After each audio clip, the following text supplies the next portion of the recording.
Olá, bom dia para você. Amanhã é o Dia Mundial de Combate à AIDS.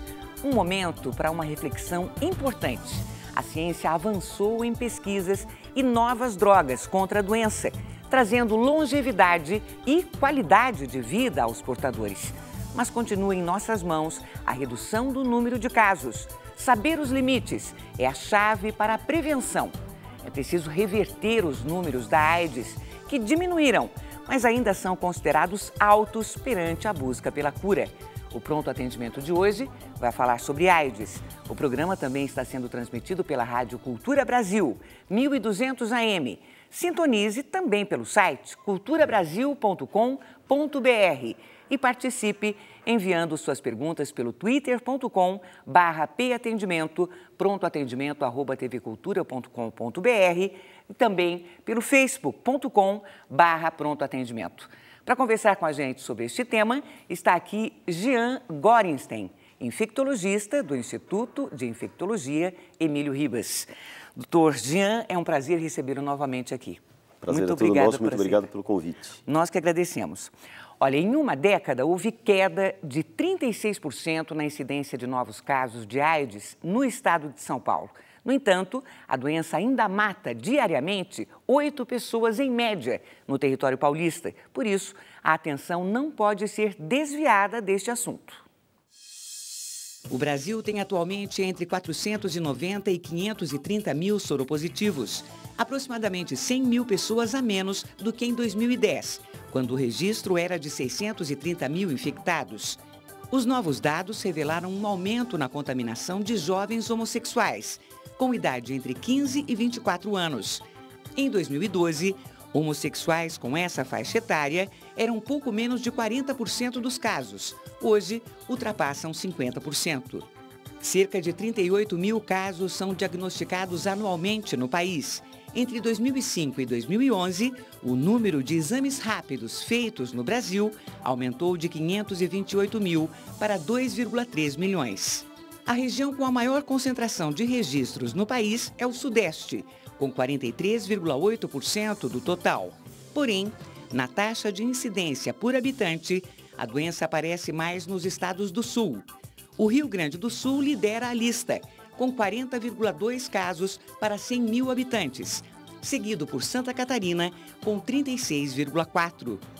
No estado de São Paulo, foram notificados 217.390 casos de AIDS entre 1980 a junho de 2012. O vírus é mais comum nas cidades mais populosas. Ainda, segundo o governo, das 530 mil pessoas que estão com o vírus HIV no país, 217 mil estão em tratamento e 130 mil ainda não sabem que estão contaminadas. O Ministério da Saúde atribui a estagnação dos números ao aumento do uso de preservativos, juntamente com o tratamento à base de medicamentos antirretrovirais. Doutor Jean, esses números, em uma década, queda de 36% em São Paulo e nacionalmente, nos últimos 2 anos, uma queda, 100 mil pessoas a menos, né, contaminadas. É uma boa notícia? Dá já para comemorar ou não? É uma boa notícia. Essa boa notícia mostra que o caminho que tem sido tomado em termos de campanhas de prevenção, em termos de estímulo ao uso do preservativo, principalmente nos jovens, que são os mais acometidos, de alguma forma tem surtido efeito. Mas, apesar disso, nós ainda temos muito o que fazer, porque os números ainda se mantêm bastante elevados. Então, é importante que uma data como hoje seja uma data absolutamente de reflexão sobre quais são os caminhos que devem ser tomados de conscientizar a população que ainda nós estamos distantes daquilo que nós queremos, que é exatamente não ter esses números ainda gritantes nas nossas estatísticas. O que você explica, como você explica esse aumento de casos entre jovens homossexuais de 15 anos, por aí? A primeira coisa que é muito importante é que os jovens, de forma geral, eles dessa nova geração já sabem a importância do uso do preservativo. E muitas vezes, quando você questiona esses jovens se eles usam ou não preservativo, eles dizem que sim. E sim nas relações que nós dizíamos ou digamos casuais, que são aqueles contatos eventuais que podem e vêm acontecendo e o indivíduo usa o preservativo na relação. Só que isso acontece num primeiro ou num segundo ou até mesmo no terceiro contato. A partir do momento que as pessoas ganham intimidade, elas se dão o direito de tirarem o preservativo da relação sem sequer fazer o que nós chamamos acordo sorológico. Quer dizer, cada uma das partes faz o teste, se vem negativo, então sim, se tiraria o preservativo. Então isso não acontece, as pessoas tiram o preservativo depois dessas relações mais próximas e não fazem o teste, podem sim estar tendo um relacionamento desprotegido com alguém contaminado. No público jovem e homens que fazem sexo com homens, o que nós temos observado que muitas das vezes a primeira relação que acaba acontecendo é uma relação absolutamente desprotegida e aumentando sobremaneira os riscos de contaminação. Sem dúvida. E é grande também o número de pessoas que não sabem que estão contaminadas. Você observa que nós temos, pela estatística do Ministério da Saúde, praticamente 25% daqueles indivíduos que são HIV positivos e não são sabedores disso. Ou seja, são pessoas que circulam nas ruas, academias, shoppings, são atraídas, têm relacionamento sexual, que muitas das vezes sem uso do preservativo, e com isso acabam contaminando as outras pessoas também. Muito bem, nós temos aqui uma pergunta, é a Roberta, ela enviou um e-mail, ela é de São Paulo. Nós podemos nos contaminar por atos médicos? Hoje, felizmente, existe uma política de conscientização que não é só para a população, mas é para a comunidade médica de forma geral, com a segurança do paciente acima de tudo. Então, todos os materiais, eles são absolutamente esterilizados. O que, no meio médico, isso, felizmente, é absolutamente... a incidência é muito baixa, a menos que nós tenhamos algum eventual trauma do paciente frente a alguma perfuração, mas praticamente inexistente esse risco. Ela complementa aqui a pergunta perguntando se as tatuagens são perigosas. Então, quando a gente fala de meio médico, esse meio de risco é praticamente inexistente. Quando nós estamos falando fora do meio externo, ou seja, quando nós estamos falando de tatuadores, quando nós estamos falando de, muitas vezes, procedimentos que são feitos em locais como colocação de piercing e que não seguem de forma adequada a esterilização, esse risco passa a não ser só para o HIV, como também riscos de hepatite B e riscos de hepatite C também. Então, quando nós nos referimos a riscos de contaminação através de atos médicos, isso é praticamente inexistente. Quando nós estamos falando de situações fora do ambiente médico, portanto, em locais, em estúdios que são feitos, e muitas vezes a gente tem percebido que alguns pacientes se contaminam em realização de tatuagens que são feitas absolutamente na rua. Quer dizer, sem qualquer não existe método, um controle também. Nenhum controle. Hoje, felizmente, as secretarias de vigilâncias sanitárias não só fazem essas verdadeiras blitz em clínicas de podologia, em consultórios de estética, muitas vezes não médicos, para saber se os procedimentos que ali são usados são realmente esterilizados, com material esterilizado. Mas existe, então, uma fiscalização eficiente? A fiscalização é eficiente e a tendência é ela vir crescente nos próximos meses.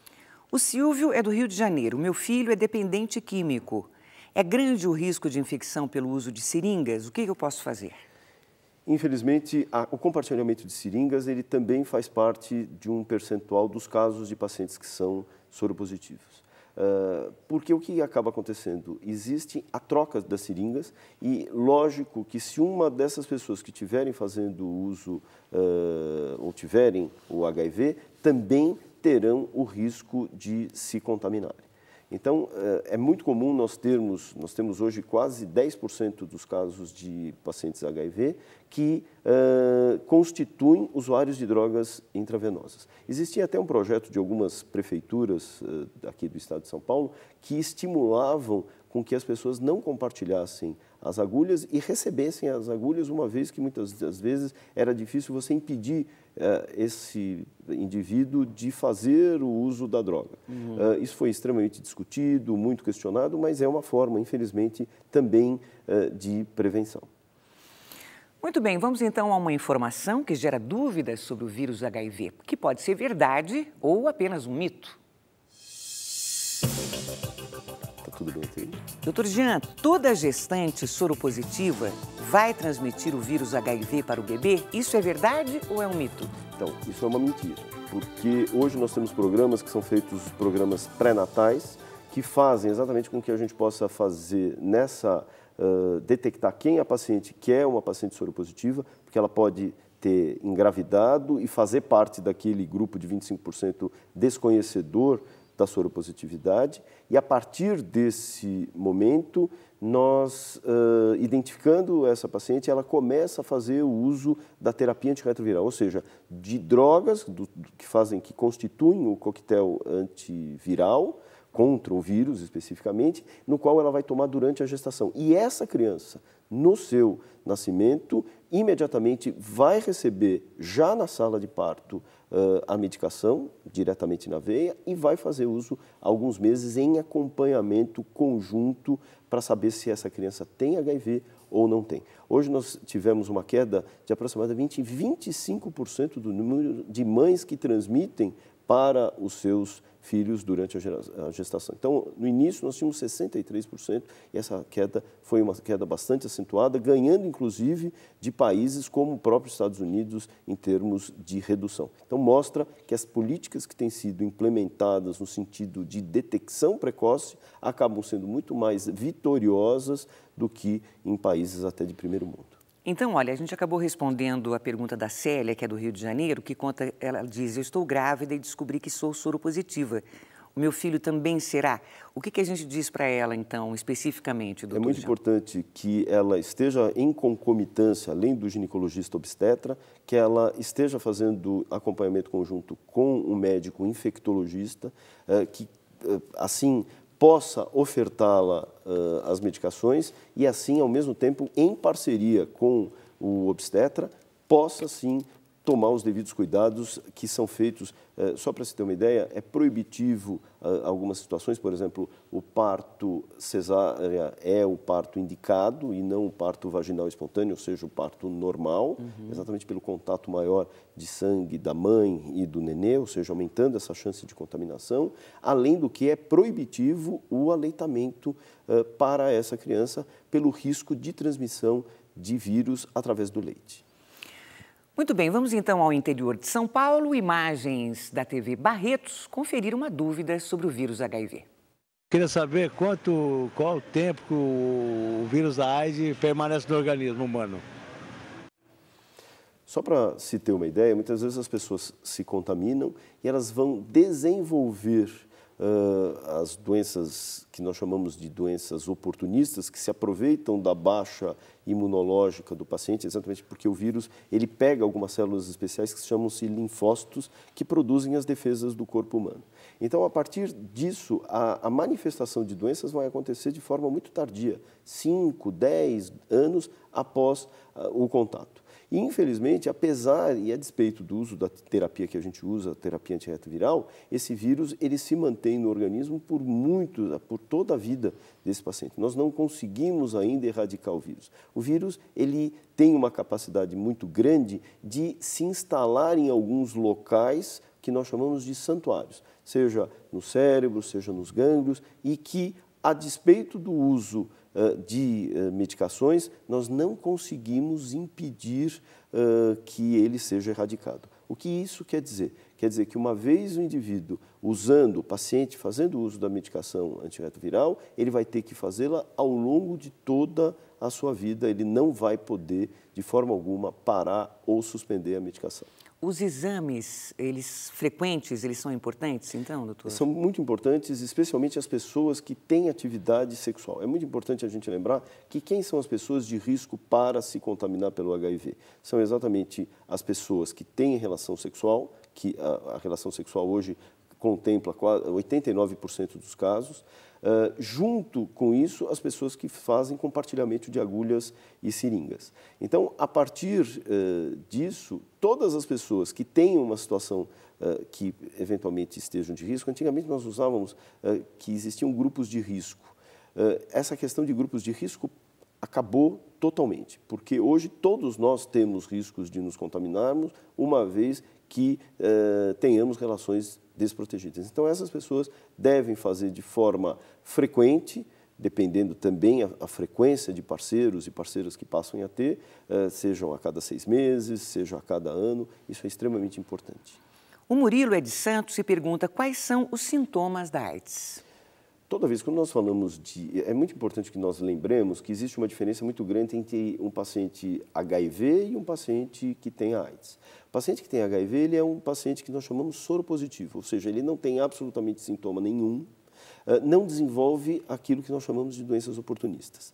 A AIDS é uma sigla que denota a síndrome da imunodeficiência adquirida e ela é expressada por sinais e sintomas, que são absolutamente variáveis, desde emagrecimento, desde quadros de diarreia, desde quadros de pneumonia. Então, isso é muito variável e vai depender de paciente para paciente. Uma coisa que é muito importante é que a detecção precoce, isso tem sido feito hoje através das campanhas, inclusive a campanha que foi lançada pelo Ministério da Saúde essa semana, que estimula as pessoas mais e mais a fazerem a testagem rápida.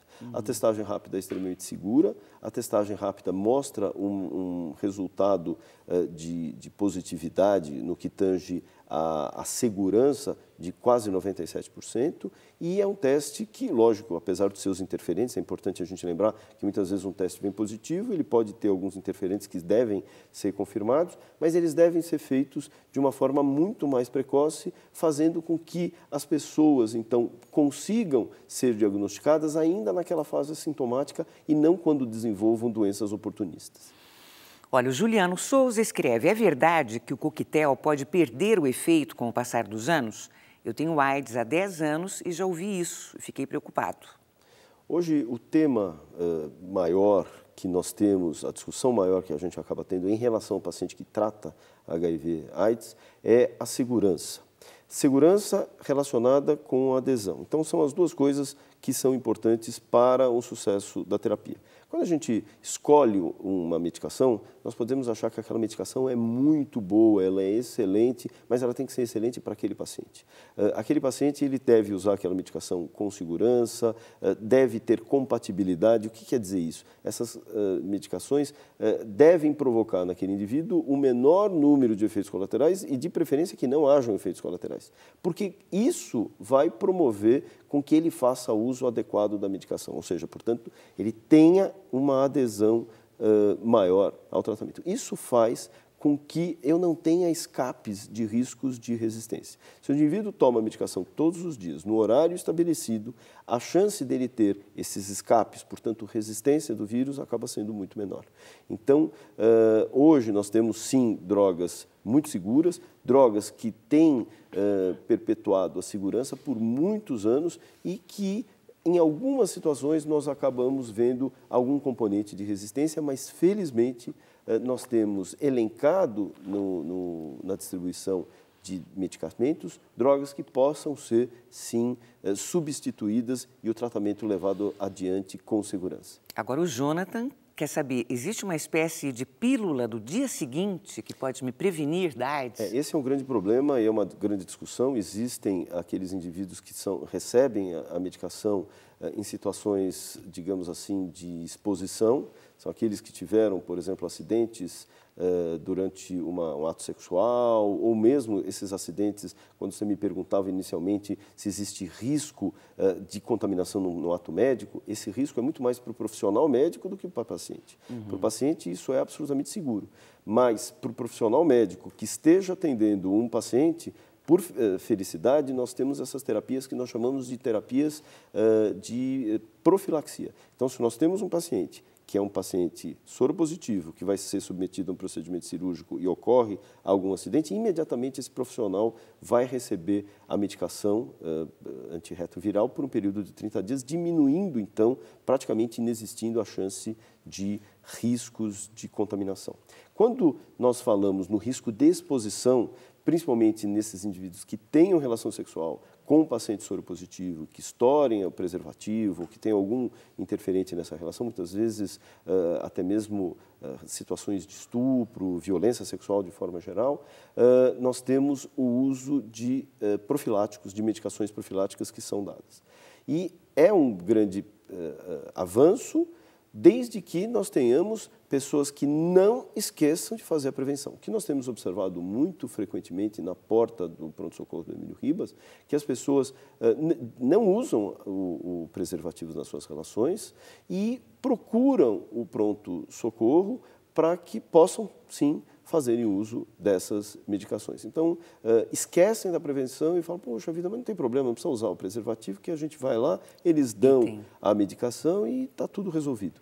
E, principalmente, em alguns grupos em específico, isso tem sido uma certa frequência. Então, é muito importante que as pessoas lembrem que a prevenção é o melhor remédio, que, apesar dessas medicações serem apresentadas, elas também desenvolvem efeitos colaterais bastante significativos e é importante que as pessoas lembrem que sexo oral também é sexo.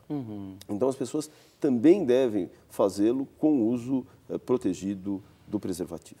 Sem dúvida. Olha, nós já voltamos então, com outras perguntas e respostas sobre AIDS, prevenção e tratamentos. Mande suas perguntas. A gente volta daqui a pouquinho. Até já.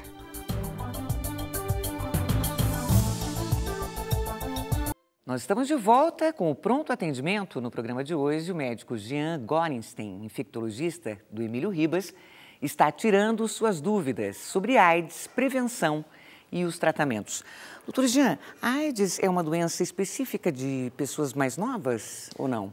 Apesar da prevalência ser maior em indivíduos jovens, a gente vê que a faixa de 17 a 29 anos são os mais acometidos dentro da epidemia, das estatísticas. A AIDS ela é muito cosmopolita, ela tem abrangência em todas as faixas etárias.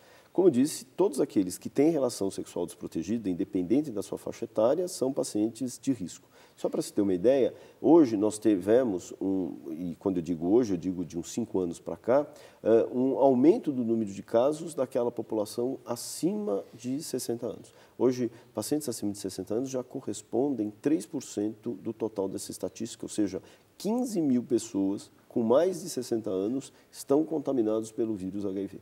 Nós temos, inclusive, um ambulatório específico no Emílio Ribas que são para essa população específica.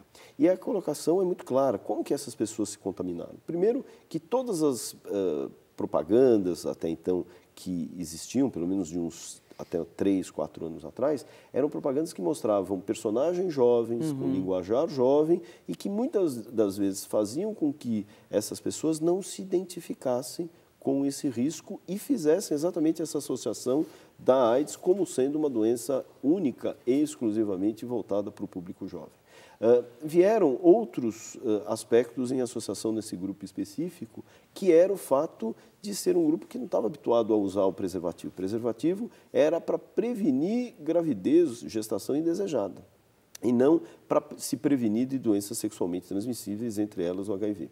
E, mais ainda, surge nesse meio todo drogas que são aquelas corretoras de disfunção erétil, o Levitra, o Cialis, enfim, medicações que acabavam estimulando indiretamente essas pessoas terem mais relação, e uma vez que essas relações eram relações desprotegidas, acabavam aumentando o risco de se contaminar. Olha, mais uma informação sobre AIDS que causa preconceito e que pode ser verdade ou apenas um mito. Vamos ver. Doutor Jean, um beijo no rosto ou na boca pode transmitir o HIV? De forma nenhuma.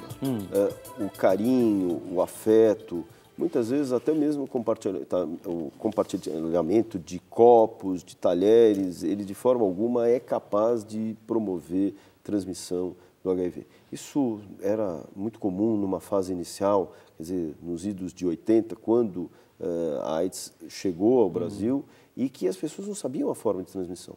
Hoje é inaceitável que as pessoas tenham esse preconceito, muitas das vezes, dentro do próprio ambiente de trabalho, de não sentarem no mesmo vaso sanitário, de não compartilharem, muitas vezes, o mesmo copo na própria família. Isso gera um desconforto muito grande para o paciente e é uma coisa absolutamente errada, porque isso não transmite de forma geral. A forma de transmissão é através da secreção, seja a secreção vaginal contaminada, seja da secreção espermática, ou seja, através do sexo desprotegido e através do compartilhamento de agulhas. O que nós orientamos e que é dentro do ambiente doméstico, que as pessoas não compartilhem alicates, tesouras, porque muitas vezes podem não ser tão bem esterilizados como seriam, por exemplo, num ambiente hospitalar, enfim. Então, que não façam esse compartilhamento. Mas, no mais, lembrando que o paciente soropositivo ou o próprio paciente com AIDS,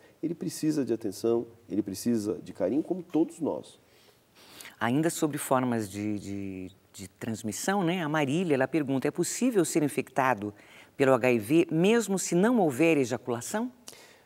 A grande questão é que o próprio líquido seminal que é liberado antes da ejaculação, existe o ato sexual e antes que haja a ejaculação, existe a liberação como de um líquido que é lavado, que lava a uretra peniana, o canal de ejaculação.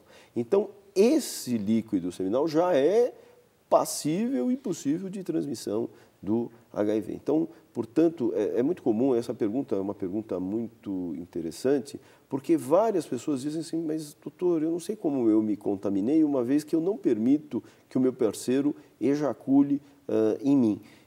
Esse é o grande problema, porque esse líquido que vai acontecendo nas entrelinhas pode sim promover contaminação. Olha, o Rafael, ele quer saber quais as novidades no tratamento da AIDS. Eu tenho chances de ter um filho e constituir uma família? Muito interessante essa pergunta. Hoje, cada vez mais, a gente tem visto casais que nós chamamos de soro-discordantes.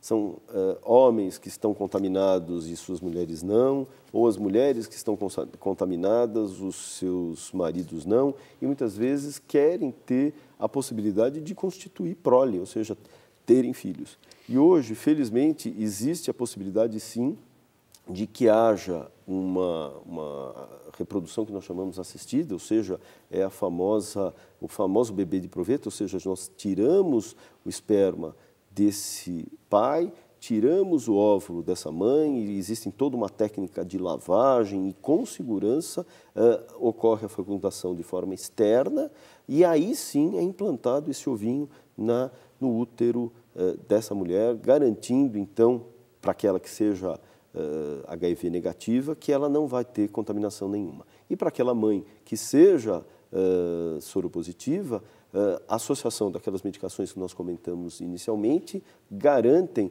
uma chance muito grande de que esse nenê não tenha nenhum risco de ser contaminado. Muito bem, voltamos então ao interior de São Paulo. Imagens da TV Barretos para ver mais uma dúvida da população sobre AIDS. Olá, sou Anderson Rolando de Barretos e queria saber qual o risco de pegar AIDS mesmo usando camisinha? A questão é que o uso adequado da camisinha é fundamental. Muitas das vezes a gente observa que o medo de pegar AIDS faz com que as pessoas usem duas camisinhas, quer dizer, aumenta a chance de ruptura delas e, com isso, a contaminação. Da mesma forma que é muito importante que as pessoas, ao usarem a camisinha, lembrem-se de deixar aquele compartimento anterior, que é exatamente para que ocorra a ejaculação e o líquido espermático, que o esperma possa ser ali coletado. O fato de não se deixar essa câmara anterior, ou seja, esse espaço anterior, favorece a ruptura e, com isso, chances de contaminação. Portanto, não é só usar a camisinha, é usar de forma adequada. A sua colocação, além de tudo, deve ser com o pênis ereto, assim, para garantir o desenrolar do preservativo e preparar essa anticâmara e, ao mesmo tempo, para que haja relação sexual, os orifícios devem ser lubrificados garantindo, então, com que não haja nenhum risco de atrito e ruptura. O pronto atendimento recebeu hoje o Dr. Jean Gorenstein, do Instituto de Infectologia do Hospital Emílio Ribas. Foi muito legal o programa e, para encerrar, eu gostaria que você contasse para a gente dos eventos todos que acontecem a partir de hoje, já é isso no hospital? Hoje já estão acontecendo no hospital um ciclo de palestras, ao mesmo tempo, ao meio-dia, a soltura dos balões, que isso é uma praxe, fazendo com balões vermelhos, fazendo com que, à medida em que nós liberemos esses balões, as pessoas possam, então, se conscientizar da importância, não só desse dia, do dia de combate à AIDS, mas da prevenção, que é algo mais importante. Então, e é muito importante. Qualquer pessoa pode participar. Todas as pessoas, a população está convidada a participar. Muito obrigada, viu? Um bom dia. Muito obrigado. O Pronto Atendimento de hoje fica por aqui. Amanhã nós voltamos em outro horário, às 2h15 da tarde. O tema será Direito Imobiliário. Bom final de semana para você e até amanhã à noite no Jornal da Cultura.